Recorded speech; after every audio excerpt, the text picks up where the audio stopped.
观众朋友，大家好，欢迎您收看10月26日下晡新闻，我是麦尚莹。头起先带大家来关心今仔日的新闻重点。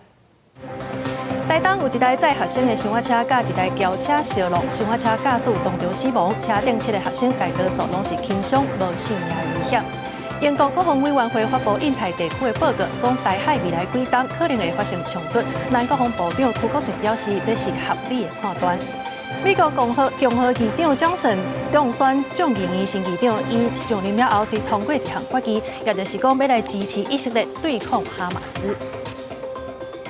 好，咱要先来关心的是2023年亚洲药学会双年会伫台湾举办，这回总共有24个国家，超过3000个药师来参加。也毋过，其实这外界上关心的是这个卫福部处长王必胜，伊批评台北市长蒋万安禁止高端的流感疫苗入去校园内底。今仔日王必胜是搁再一班来强调讲，注疫苗是甲咱健康有关系的代志，所以呼吁讲应该爱用理性甲科学的态度来看待。2023亚洲药学会双年会伫23年了，再一遍伫台湾举办。总统蔡英文到场致辞，欢迎来自24个国家，超过3000位药师来台参加。Pharmacists indeed can help. We all need the support of pharmacists, whether during or after the pandemic. Only with their support can we make our public health systems more resilient and secure. 负责主办的药师工会全联会理事长黄金顺，最近被推荐列入民进党无分区立委候选人名单，争取以药师代表的身份加入国会。黄金顺也表达家己真有意愿，希望药界在国会有一席不分区的立委。我想药界推我的专业性、协调力、论述能力、国际观，还有对整个党的忠诚度，我都具备。受邀参加的卫福部处长王必胜，互人问到讲，政治案伫咧 FB 发文，再一遍针对着台北市长蒋万安禁止高端流感疫苗进入校园的决定，批评是替学生囡仔做政治操作的工具，互人真危险。像施打疫苗这样子，是一个跟民众他的这个健康还有生命安全有关的事情，应该用科学跟理性来看待它。我想中央政府有责任，地方政府也有责任。卫生部长谢世环表示，所有提供给民众的疫苗拢是符合资格，不希望因为特殊的原因造成注疫苗的进度落后。同时讲，目前公费疫苗注射率，台北市伫咧65岁以上的士大人、学龄前的囡仔，一个学生甲医护人员的注射率，拢比全国的注射率较低。记者综合报道。台中市长罗秀燕这个月捌讲高端的流感疫苗无要入去校园内底，不过即马所传出讲，因为疫苗的数量无够，所以是老师注高端，学生是注其他牌子。这台中市教育工会就跳出来批评讲，其实老师甲学生应该拢爱用同款的疫苗，所以卫生局伫今仔日早起赶紧去调疫苗。也那疾管署是讲，伊会尊重地方对疫苗的分配。学生排队注流感疫苗，台中市长罗秀燕10月7号曾经宣布高端无入去校园，但是市立东山高中却传出25号接到卫生所的通知，因为台中市府家己买的疫苗不足，所以学生注国光，老师爱注高端，结果引起了部分老师的反弹。校方26号证实有这个状况，再去收到卫生局赶紧送来的赛诺菲疫苗。我们的确一早就接获通知，我们对老师的品牌的选择有他自主的权益，所以现在就是改成赛诺菲之后，就让老师有自由意愿。高端我们应该是会找时间再缴回去。台中市教育产业工会表示，也有收到这个学校的老师投诉，强调教师也是校园的一份子，市府不应该对师生有差别的待遇。市长已经承诺要就是高端疫苗不进校园的状况下，然后还接收到这样的讯息，那我们就会感觉到基层教师的生命难道这么不值吗？然后就感觉到相对剥夺感非常严重。台中市卫生局解说，今年采购81.1万剂4价流感疫苗，其中教育局代购提供非公费购得完1.9万剂，以中央分配其中含有2850剂高端疫苗，目前已经启动紧急调度机制。即马开始教职员伫咧学校卖注着高端疫苗。卫生局启动紧急调度作业，即日起，学生在校接种无高端将扩大为教职员工在校接种亦无高端。是不是要把高端的疫苗配送到学校？那我们还是会尊重各县市政府的一个相关的一些分配。那我们希望能够尽早的能够接种流感疫苗。疾管署强调，尊重县市政府分配疫苗的安排，因为目前是流感的高峰期，呼吁民众赶紧来注流感疫苗，保护自身的健康。记者台中报道。民进党的立委赵天麟外援的对象，即马互人查出讲伊有加入统战的组织。赵天麟就随跳出来讲，唔好黑白药哦。也若讲咱这国民党哦，伊是认为讲这外援有可能有国安风险，所以要求爱来彻底调查。咱的法务部是表示，即马当咧收集资料，另外调查局也会去鉴定郑文灿迄个影片到底是真的还是假。我想，对，不会再胡乱揣测了，这个都是莫须有的事情。民进党立委赵天麟因为头一个风波退选，即马又搁传讲这位第三者，中国一位县长的女子出席夜总会，甚至捌参加过统战组织。那也立委质疑有国安涉密的疑虑。法务部表示，高检署甲调查局已经伫咧收集资料，公安局也伫咧进行调查。那当时进来就是合法申请，所以也没有违常现象，所以我们当时是没有统战机构的盟员的身份。目前了解中。国民党立委王宏维质询的时阵，唔但是提出赵天麟的资料，另外也希望法务部对行政院副院长郑文灿涉嫌甲女子开房间的代志积极调查，看这段影片是唔是有涉及到侵毁技术的变数。要求伫一礼拜内提出相关报告。这个资料我会转给承办的机关啦，还有监视的机关，他们来处理。但是能不能在一个礼拜内，这不是我能做决定的。我要尊重这些专业处理的机关啊，他们赶快处理啊。那我想只要有答案啊，立即的来回复。总统立委大选的日子就要到啊，国安局长蔡炳干进前警告讲。中共介入选举的形态愈来愈多样化，是不是有所应用？公安局立人伫咧立法院讲，有掌握到一寡证据，但过涉及的个案若是有违法的事情，将会交予相关单位做处理。记者综合报道。咱台海的局势是真紧张哦。即马英国的国防委员会发布印太地区的报告，讲台海未来几冬可能会发生冲突，所以要求英国的政府甲军方爱提出应变的方法。咱的国防部长邱国正是表示讲，这是真合理的判断，会当作参考。也若咱国造唱水南的预算尾啊，无互人抬起来。邱国正是表示真感激，讲要踏出这步真无简单。中共了台无停，国防部26发布，征晓中共派出导型机、轰6空警500、歼16运9甲无人机等，其中15架次飞过中线甲延伸线，正伫台湾北部、中部甲西南空袭。国军继续监控应变。那英国国会下议院国防委员会发布印太区域报告，观测台海情势，认为两岸未来恐惊会爆发冲突，无排除成权变作核战。英国军方应该为台海冲突拟定计划。国防部长邱国正表示，作为合理的情报判断，我们没有设定这样，那这有多了一个，对我们来讲也是一个参考。我想敌情的一个研判都这样一步一步来，会越来越加明朗，但我们都不期望这可能变成一个实际。针对占咱国造预算，国民党马文君等人公配冻结3亿，最后是一家人拢无删除，同意用主决议方式了解占咱建筑进度，也互邱国正放心吗？对国军来讲，这一步踏出去真的不容易的，我们要很平稳的一步一步去落实。另外，影响中共无人机侵扰外离岛，国防部编列4亿9497万元，交予国内厂商研发无人机反制系统。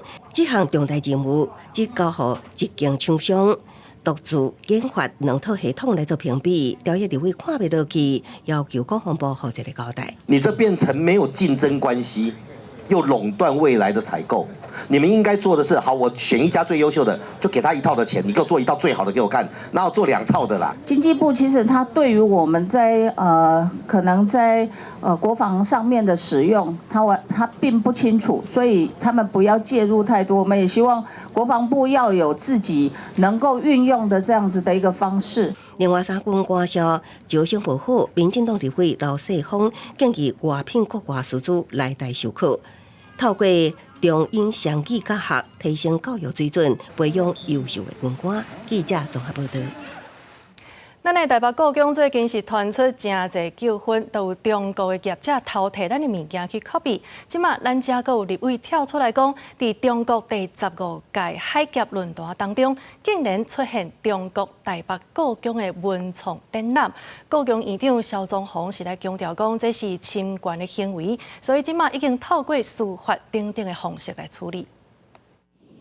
台北故宫的文物收藏海内外有名，不过伫最近几年，所谓科技愈来愈进步，将在知识的流通，故宫伫咧开放 Open Data 时阵，颠倒互中国不法的业者盗版侵权。故宫院长萧宗宏伫来到立法院辩询，有立委讲，中国第15届海峡论坛竟然有中国台北故宫的文创精品展览。中国业者也搁伫咧卖无经过授权的故宫的文创品。这个故宫文化馆文创精品展有无授权？我们故宫有没有授权给海峡论坛？完全没有授权，原则上认定的话是有侵权的行为。对那个中国台北故宫是有意见的，当然了，因为那个不是我们的正式名称的。立委质疑中国业者伫海峡论坛的文化活动进行不法的行为，北京的故宫无可能唔知影。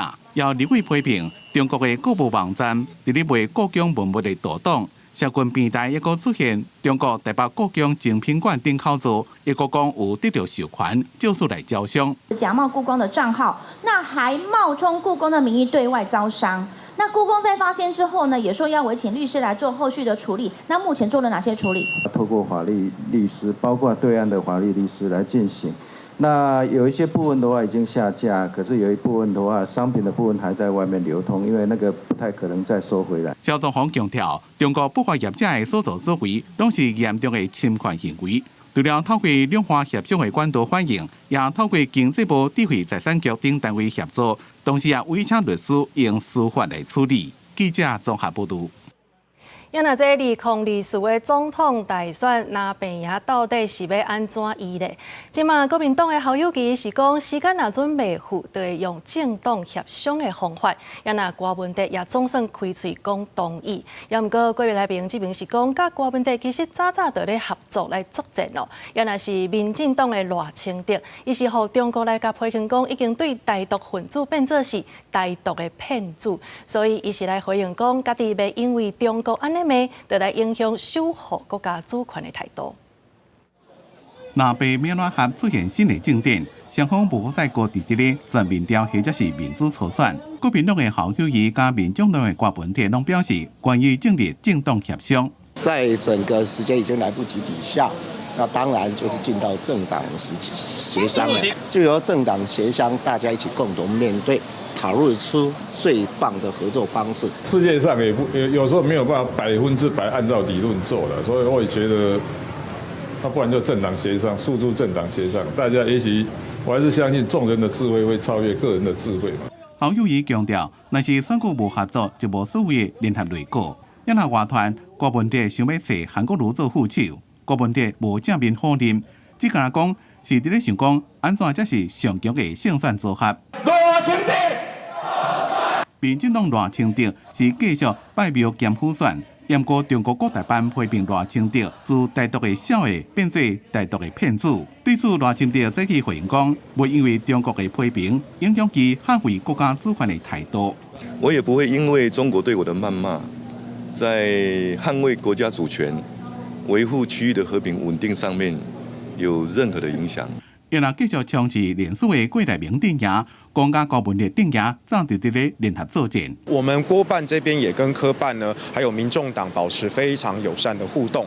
郭科阵营其实早就在联合作战啊，去抵挡国民党的粗暴、步步进逼，想要并吞所有人的野心。另外，桃园的检调，搁再查出郭台铭连署站，敢若是用300块买连锁的不法行为。受标的董事长甲2位条卡拢被收下。黄思修表示，已经甲地方的连锁站谈过，连锁袂当具对价关系，若是违法就应该举报。强调有信心，官方的站点是袂有违法的行为。记者综合报道。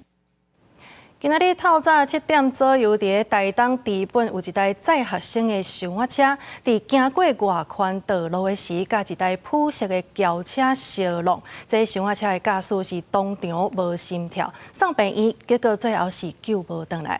也那车顶7个学生，大多数拢是轻伤，无性命的危险。即马事故的原因当咧调查。黑色箱仔车一直冲过路口，弄到对向转弯车失去控制，佮弄到壁，规台车才停落来。车顶7个学生囡仔面骹拢有伤，坐伫路边等待治疗。有人表情真艰苦，互人扛起冷桥送医，拢无性命危险。学生这样讲，他说他们从那边开车过来，对，这部对面那部车从这一个小路出来，就这样撞上去了。箱仔车车损严重，车身阁有血迹。代志是发生伫台东市26早起7点，驾驶载学生囡仔上课途中出车祸，伫临海路甲轿车相撞，驾驶的头受重伤，当场无喘气心跳，经过抢救也是抢无转来。从那个资本，我们直接有台车是应该要出来，然后回走，然后就我们就冲过去。司机是那个他的爸爸。这学生囡仔拢住伫治本地区，6个人读国中，一个读高中，家长是考虑去市区上课，路程有20公里，为着囡仔安全加省钱省时间，就协调有姓地的家长用箱仔车来接送。这届做伙坐车上课，拄到这个事故，驾驶的后生嘛伫车顶。这个都是家长的自主行为，他们也不会跟事先跟我们学校通报。所以我们就是一个家长，集合了将旁边的同学、邻居的一起过来。该事故路口为闪光号志路口，详细肇事原因调查厘清中。对向的轿车严禁规个翘起来，零件拢现出来，车壳嘛散规涂骹。轿车的女驾驶无明显的外伤，经过酒精测量无酒精反应，车祸原因警方也需要进一步调查。记者综合报道。另外一件意外是发生伫高雄新兴区，昨出现街仔头掠人的事件。有民众是看到一个男性和一群人用拖的，甚至讲是用扣的，要甲压上车，也搁甲伊摸。警方赶到现场的时，这犯案的人已经离开，所以赶紧甲这个查甫送病院。尾仔也伫屏东掠到这7个嫌犯，初步判断可能是甲债务有关系。汤巴提男子双脚互其他人拖行，另外一个穿白衫的男子则是向伊的头部来攻击，一堆人要甲男子带走，伊努力来反抗，还佫互人拍。警方赶到现场，全部的人拢走去，男子则是互紧急送医。吊监视器来锁定着可疑的人士，最后伫屏东县恒春町一带掠到疑刑事嫌罪来7个人。经现地查访得知，为郭姓被害人与友人有债务纠纷，引发冲突，造成郭男身体擦挫伤。专案小组立即调阅监视器，以车追人。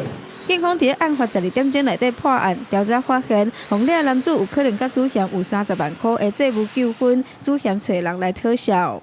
讲一寡上班的啊，隔壁栋的啊。无啦，无正冤家啦。昨天回来也很累，也不晓得是什么时候的啦。那你会担心吗？如果知道的话，也会担心啦。当家掠人佮拍人，有民众讲以后进出会更较顶真。警方表示，对暴力是无法度容忍，任何犯罪行为拢会严正来执法。7名嫌犯嘛，互警方以涉嫌伤害、妨害自由、妨害秩序等罪嫌移送地检署侦办。记者王刘天明交款高雄报道。台积电1.4个奈米厂有可能是选伫中部科学园区。经济部长王美花讲，预计明年6月，这中科第2期就会交予台积电来使用。也若台积电要分扩，专家是表示讲，伫中科因本地就有工厂啊，所以若准这个奈米厂搁选伫遮来运作，对成本甲生产效率拢真有帮助。台积电自从宣布1.4奈米厂被进入中区，其他地方政府拢积极向台积电下手。有消息传出，台积电1.4奈米厂有可能选伫中区。经济部长王美花做出回应：在我们的中科，在我们的大雅这个区块，是不是确认？中科2期这一个用地确实当时是要给台积电来使用。对，所以目前也是嘛。是中部以南的话，指的是什么？因为它这个先进制程，它需要的土地确实用地的面积要比较大。我所知道好像是需要至少要100公顷以上嘛，是吧？应该是都会需要100公顷以上。王美花表示，目前中科2期预计明年6月交地，目前地方政府的定数甲宽屏拢已经完成，只剩内政部定数还在行。未来中科2期会作为台积电使用，也毋过会做什么款的制停，要由台积电家己决定。强调台积电伫台湾扩厂，对经济也是国防安全拢有战略意义。后手的相关用地需求，会由国科会拨点相关园区。中央政府做的是那些租税的东西，但是地方政府可以 promise 它的就是水电的稳定度。我觉得在哪里设厂，其实就是看他们的规划、人力的安排啦。放在中科，其实会是对于台积电在先进制程多晶片封装，其实是会有一个比较正面的发展。现阶段，台积电除了紧留台湾，继续伫台湾扩厂，日本也增加宣布要补助台积电日本伫厂的设置。另外，台积电美国厂，美国会给因什么款的补助，目前也有待沟通。经济部未介入，也毋过会提供协助。记者综合报道。大学的学历测验明年1月20到22要来举办，这摆申请入学的部分有2000多个校系，其中这大部分拢是用3科的成绩，有校系是规起干那采用1科的成绩尔。这高中老师就来讲，采用科目若是愈少，会影响学生的选择。申请入学是高中生入去大学上主要的管道。大学精选会统计，每年有2208个校系参与，参赛3科的科系上济，计共有853系。第二济是参赛2科，有549个校系。若参赛1科的校系嘛有270个，甲今年相比增加53个校系。学生就会去挑。他如果今天他的学群参采国文科相对是比较少的，那他确实他可能发国的心力就会比过去还要来得少。高中老师认为参赛科目减少袂影响教学，不过会影响到学生的选择甲准备。新学府的专家指出，参赛1科的校系有真侪拢是参赛国文，而且多数是私校，应该是和招生的压力较大有关系。大学还是面对很大的所谓的高升压力，这不是学校好不好，而是真的这种少子化造成的影响。各间学校的校系有家己选学生人才方向，以知名大学主讲系做例，台大甲成大无参赛国文，阳明高大甲清大有有参赛，而且阳明高大佫规定爱达到军标的分数。有能力在我们的这个逻辑，然后结构能力上面是有帮助的。台湾也想要发展自己的一个这样的一个GPT 的一个大型语言模型，这样也算是一个重要的一个地方。大学表示，申请入学参赛科目减少是趋势，会当减少学生的压力。不过第2阶段也是会看其他方面的表现，学生在准备时也是爱顾好周全。记者综合报道。咱台湾差不多搁2冬，就要进入超高龄的社会啊！即马针对外界来讨论讲，敢要甲中照服务改做保险制？卫福部的部长施瑞元是表示讲，若阵咱改做保险制，可能会出现3项大项的欠点，要斟酌来评估。台湾特别伫2025年进入超高龄社会，这原来互高龄照护加长照需求逐年增加。进前各党总统参选人分别提出政策，亲像国民党总统参选人侯友宜加民众党主席郭文铁，拢注定用长照保险制度。副总统赖清德是希望沿用赋税制。早起卫福部长施瑞元伫立法院表示，长照若做是采用保险制度，会出现3大缺点。第一个，长照保险没有办法去处理资源部件的问题。保险制的话，它是叫做随收随付。所以你扣偌济钱来，你袂当顿嘞，你得爱开除。所以比较不能够有长期性的计划。国外的采取保险制的，现在都没有办法支撑下去。施瑞元表示，目前咱国的长照基金来源主要是分酒税、遗产税、所得税、分管、房地合一税，政府预算半部顶。运用伫长照服务，扩展加普及长照量能的相关资源发展，人力资源加补助各项经费。卫福部2017年设立长照基金，并定期监控，到即马并无出现财源不足的情况。截至2022年底，有也是新台币1187亿，5年内未出现问题，只是分管税收拢有变动，这互大家较烦恼。如果验税是降低的话，或者遗赠税降低的话，按目前来讲的话，是还没有这样的现象。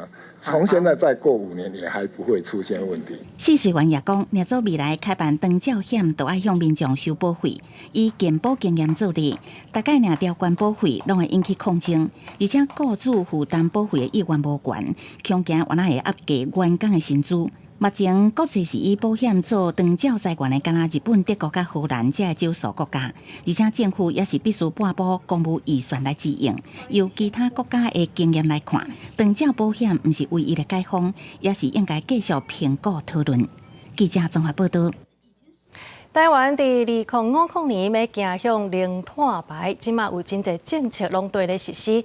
毋过，所有环保团体来讲，做钢铁的公司比如讲中钢甲中粮，应用土炭的量是台中火力发电厂的3/4，也毋过煞无提出相关的计划，所以呼吁总统参选人要提出相关的政见。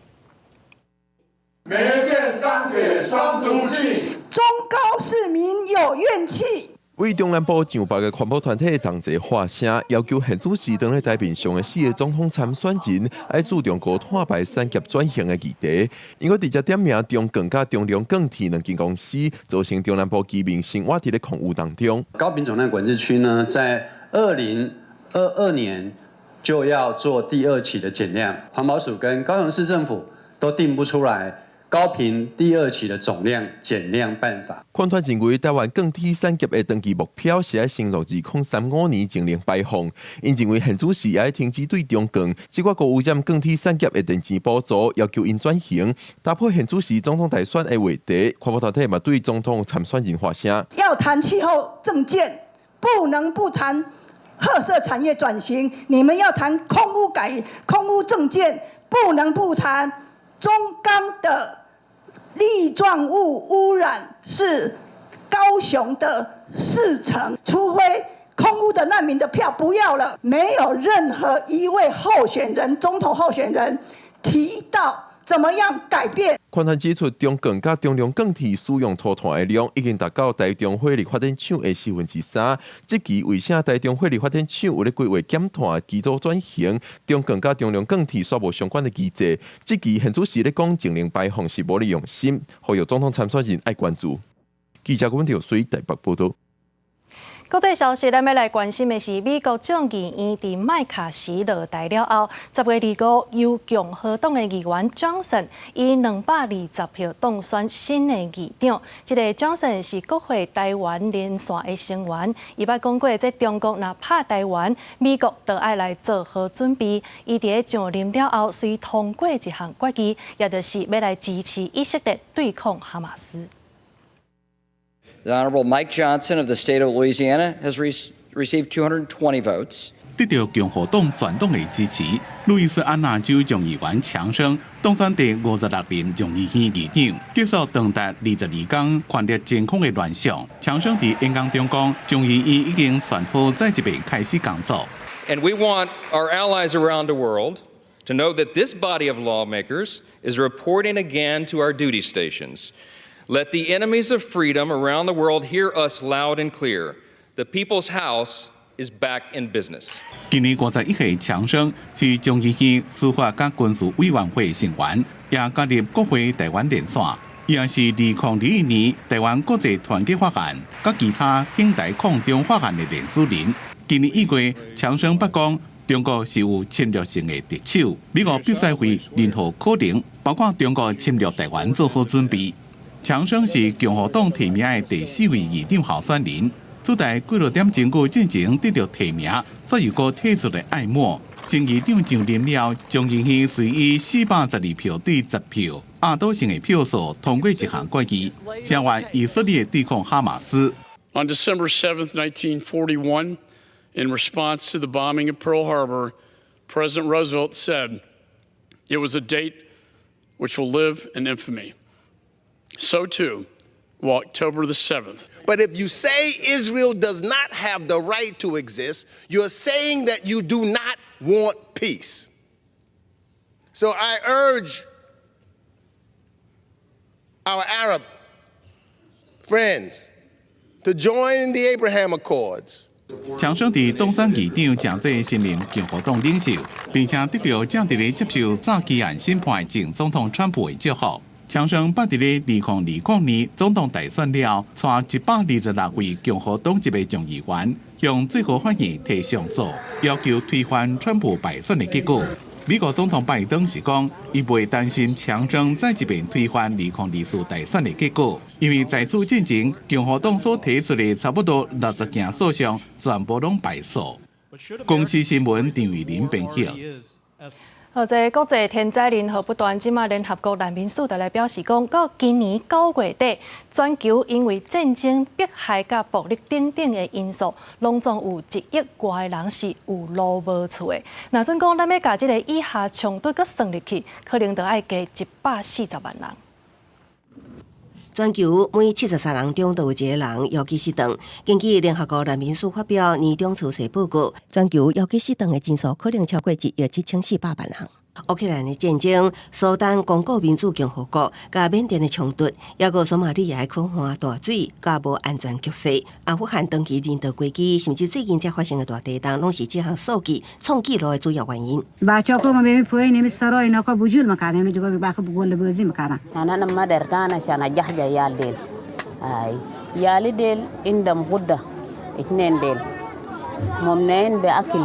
那即马全球高度关注加沙走廊的人道危机，随时可能爆发性及扩大的冲突，恐惊有更较侪无辜的生命奉牺牲。Risks bringing grave instability to a region already plagued by tensions, if not addressed courageously, spells doom for world peace.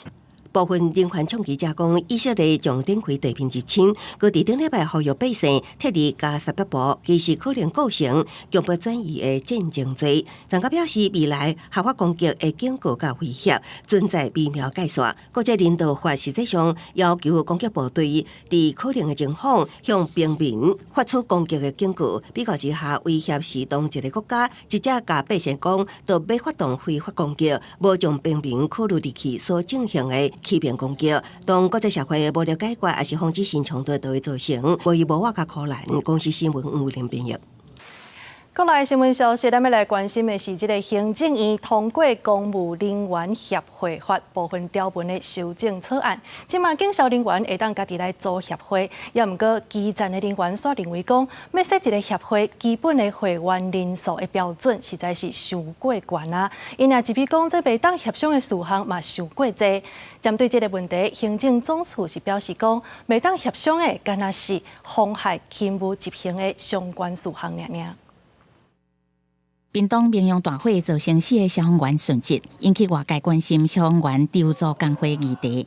行政院日前通过《公务人员协会法》部分条文修正草案，规定中央3级机关会当筹组机关协会，会员人数条件200人；警消会当筹组特种公务人员的协会，会员人数条件400人。修法嘛扩大协会会当建议协商一甲参与事项。人数门槛的问题，你定200、400，那个等于就是跟大家讲说，你就不用讲成立了，因为人数实在太多，你没有跟基层谈过，以基层的立场，我们一定不会承认这个草案。其实各5类的适用特种人事法律的人，现在全区审定以外呢，大概都有3800多人以上，那消防员更多，所以我们把这样的一个框架定在跟部会层级一样的400人的门槛。修法基层并无赞同。国民党立委王凤美嘛质疑协会法修法草案虽然放任结社权，不过这个修法草案第7条规定8项会当协商事项，佫列出袂使协商的事项，其中包括会当妨害警政、狱政、移民、消防、甲灾害防救，才会整体勤务执行的安全事项。会不会未来我们想要提出就是跟人力有关、跟工时有关、跟装备有关，他们都认为是会影响整体的勤务运作，那就禁止我们协商，那这个协商权是不是就是名存实亡？各类的协会针对情绪事项基本上是可以协商。全序部定的这个草案的版本内容是特别提到说，足以妨害警消等这些整体勤务执行安全的事项才不得协商。周一定表示，这届修法的重点，嘛甲协商事项放零扩增到8项，合作协商无成立，后壁还阁会当进行调解。基层是认为应该召开公听会，广纳基层团体的意见。记者综合报道。桃园家庭暴力的事件统计，这是一档比一档还阁较悬。今年顶半年平均一个月有1400外件，也就是讲1点钟就发生2件的家庭暴力事件。即马议员是来要求市政府要赶紧改善，也那交通中心是来回应讲，因为通报的案件变多，所以这站会加派卡手赶紧来应用。去年6月，伫咧网络顶有传讲，乌多摆行内面一个后职啊，用海报纸卷起了，对着8岁查某囡仔头身躯一直拍的画面，引起大家的愤怒。家长被采取亲子教育课程15点钟久，查某囡仔要交互外妈照顾，生活读书拢真稳定。今年7月结案，社工才结束追踪，每一件案件拢要长时间追踪。桃园市家暴案件一年比一年增加，社工讲应付袂来，民代要求市府要重视并且改善。除了增加社工的员额，也要提升薪水甲福利。疫情后3年，全国家庭暴力案件通报件数平均都增加5%，逐年呈现上升的趋势。桃园的家暴案件平均每个月有1408件，每天47件，每个小时2件，这个数字实在是太吓人。根据家庭暴力及性侵害防治中心的统计，桃园2020年以来3年家暴的通报案件继续增加，平均每年拢超过100件。今年敢若是1月到6月就有8450件，平均一个月1408件。根据资料的分析，家庭暴力的类型以婚姻、同居暴力的7400件上多，原来是离小不和，也有其他家庭成员的暴力。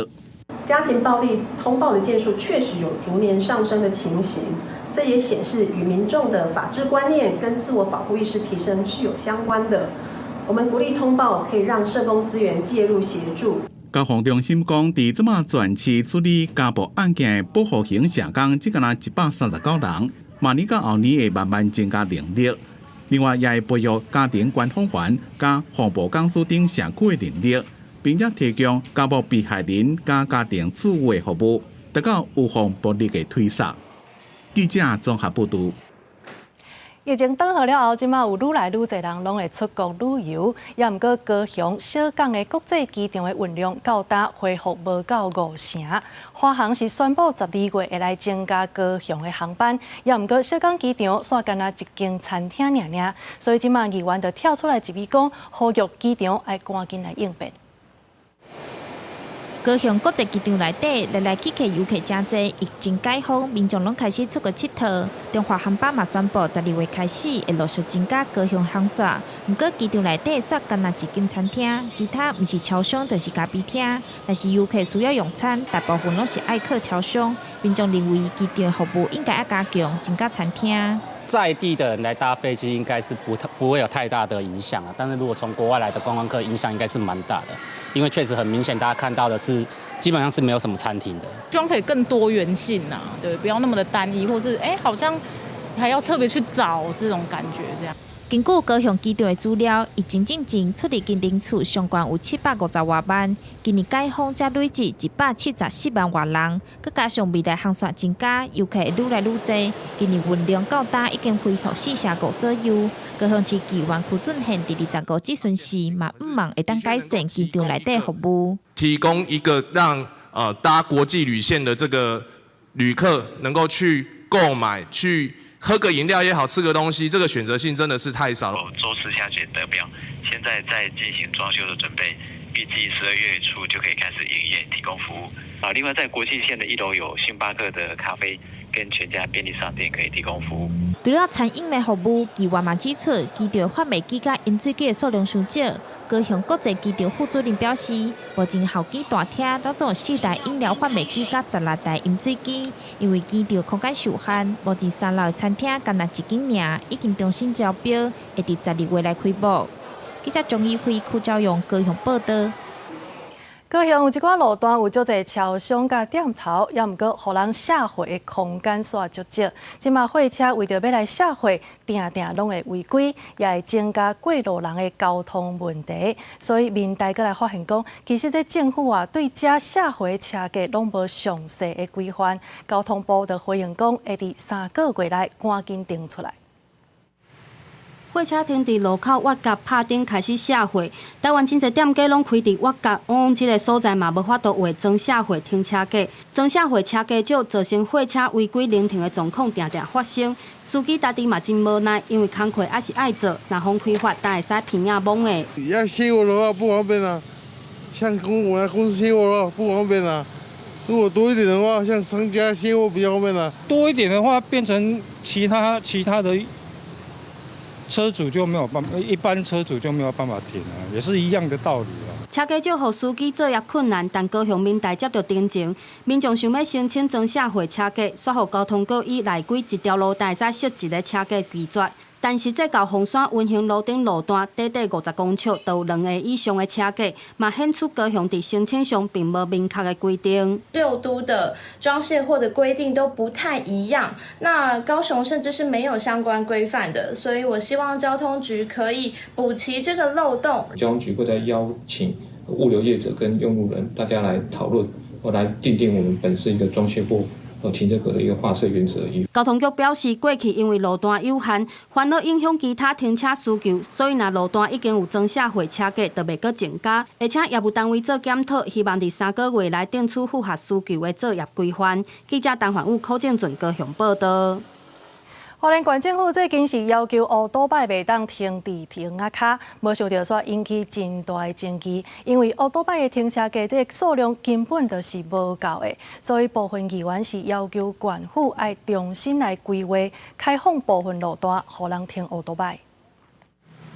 这是花莲市区上头的黄金三角地段，为了行人路权，县府伫车路规划432个机车停车格，无要互机车搁停伫停车卡，要毋过一到假日机车格都无够用啊。花莲的机车格就这么少啊，民众所使用的机车格本来就已经明显不够，那你叫我们机车真的万一要停哪里停哪里，不是一定都是违规的现象。为了解决机车停车问题，花莲县议会特别召开停车卡停机车专案会议，建议县府应该制定驻地管理条例，伫无影响行人通行之下，有条件开放停车卡停放机车。全国道路处罚条例在立法院有增设一条90之3条，骑楼如果在相关单位同意的之下，在不影响行人的这个通行的范围内，是可以让机车来停放。县府警察处表示，市区北特色增设机车停车格已经压缩到汽车停车格数量，若要伫停车卡来开放停车，一定影响行人权益。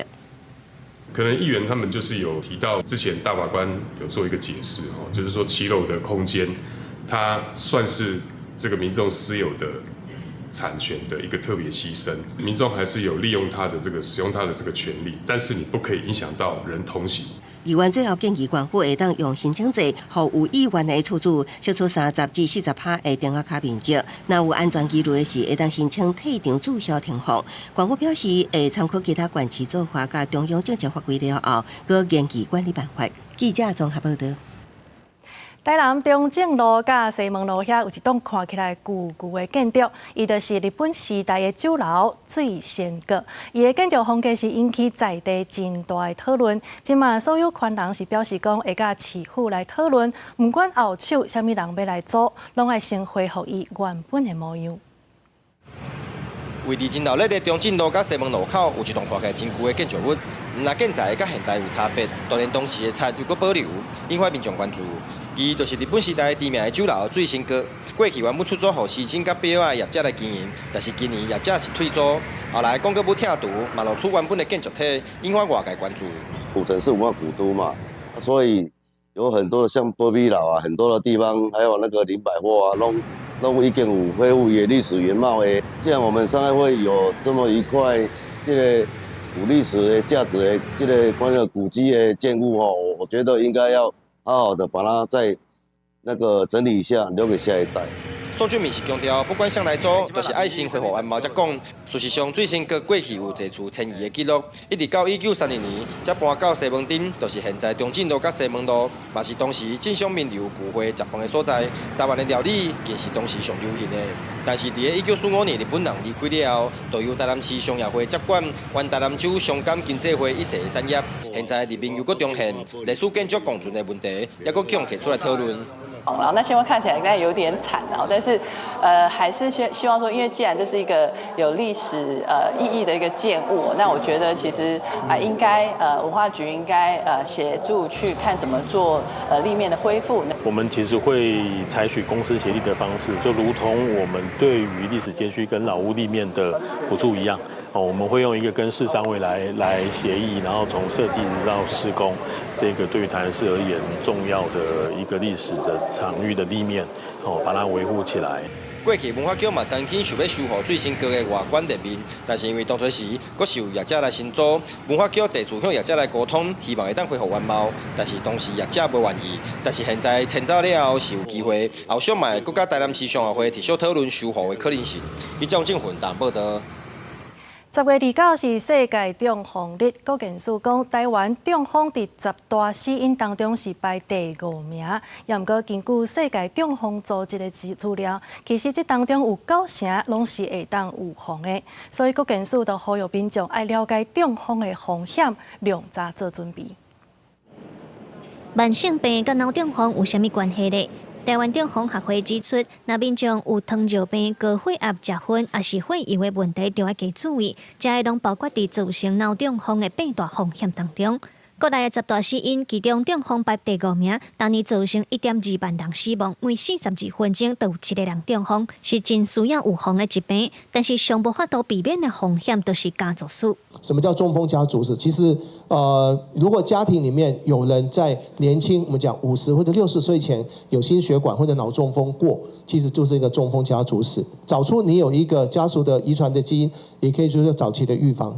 当年10月29就是世界中风日，根据世界中风组织指出，有9成其实是会当预防的。国健署建议透过运动、健康的食食、定期量血压、血糖等等来避免中风。有患者分享讲，伊较早都是拢无咧注重健康，到中风了后才真正了解保养身体的重要性。我糖尿病呢，第一个吃药不好好吃，所以说我血糖一直都很高。听周主任的建议，不吃零食。因为我们一吃零食，血糖就会上升，所以你这一天都在血糖都高，所以说你就容易中风嘛，你血糖就没有办法好好的控制。国内当年中风的患者都有43万多人，是不止啊多，对家属来讲嘛是沉重的负担。国健署呼吁民众会当利用卫福部慢性疾病风险评估平台来分析家己的健康风险，量早预防。记者卢尚如、郑俊佑台北报道。有名的导演侯孝贤，伊进前向媒体讲有失智症，即马伊的亲人来证实这项消息，讲导演已经等于厝里咧休养啊。虽然讲这公司阁继续咧经营，也毋过进前筹备的电影已经无法度阁继续做。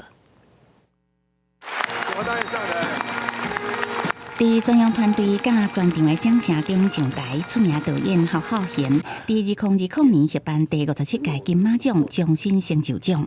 因为这种关系、这种情感，然后对电影的一种坚持，整个人都是气在那上头，感动别人，先感动自己。侯孝贤伫1973年踏入电影界，为长期编剧一直累积经验。1980年代开始，陆续推出《就是溜溜的他》《恋恋风尘》这些电影，后续也佫互侯孝贤国际真出名的悲情三部曲，也佫《刺客聂隐娘》这些作品。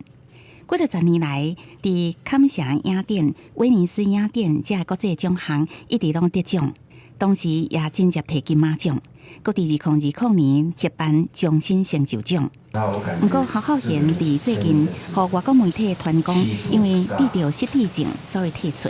Sadly, his health is now in decline, and I don't think he will make any more films. But I think his reputation is assured in film history. 消息一个出来，影坛拢真意外。侯浩贤的家属也发表声明，证实侯都是得着阿兹海默症，也搁伫准备的新作，一直到得着新冠确诊了后才暂停。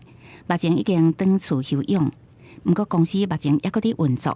只不过进前筹备的电影也无法度继续执行，因为侯浩贤伫《刺客聂娘》了后，并无其他接续的作品，所以这嘛代表《刺客聂娘》可能是伊最近接到最后一部作品。如今剑术已传，唯不能再记者综合报道。国家台北新北报道。为着要鼓励在地文学的创作，高雄市是来举办读口防疫文学奖。今年有1300多件作品来报名，其中台语新诗是由苦瓜丁卡的回蕊摕到高雄奖。作者是甲妈妈的故事写出来，让人真感动。文学奖啊，颁奖典礼，着我伫车，诗人作家咱啊总请。由王家华老师改编这首《盐埕区长》，佮配上老师家己写的词，唱出高雄在地特色，这嘛是打造防疫文学奖的精神。你坚定无认命的精神，像温柔的月光，笑光我的心窗，行向光明。这批苦瓜丁凯回蕊，就是今年得到台语新诗高雄奖。作者蔡秋芬是以妈妈的故事来写这首诗。其实伊有一个罕病查某囝，照顾30冬，是妈妈无认命的精神，予伊真大力量。因为诗词的亲情伦理嘛感动评审。这句诗句对我来讲的影响真大，因为我有一个查某囝，伊是先天的罕病，嘛会失智的时阵，但是我只要想到我阿母，我就感觉讲。这无啥物啊！除了台语新诗、毛小说、说文甲新诗项目，今年打造防疫文学奖是头一摆开放线顶的报名，当中1325件是上侪一摆，创作题材为家庭到社会议题拢有，互今年竞争更加刺激。度的话，我们的文学奖的话，我们的参赛者都在想尽各种方法，可能写家庭、写社会、写各种不同的层面哦。都希望把人性做最好的一个展现啦。大甲防疫文学奖已经举办13冬，望鼓励介意文学朋友，这摆连国外嘛有真侪人投稿来呈现台湾的创作。记者钟义辉、邱昭勇高雄报道。下晡晡天气如何？天气报你知，带大家做回来了解。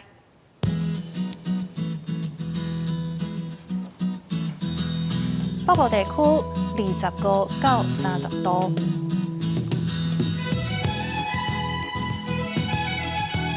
中部地区26到31度，南部地区27到31度，东部地区是25到29度，外岛地区23到28度。还有未来3天的气象。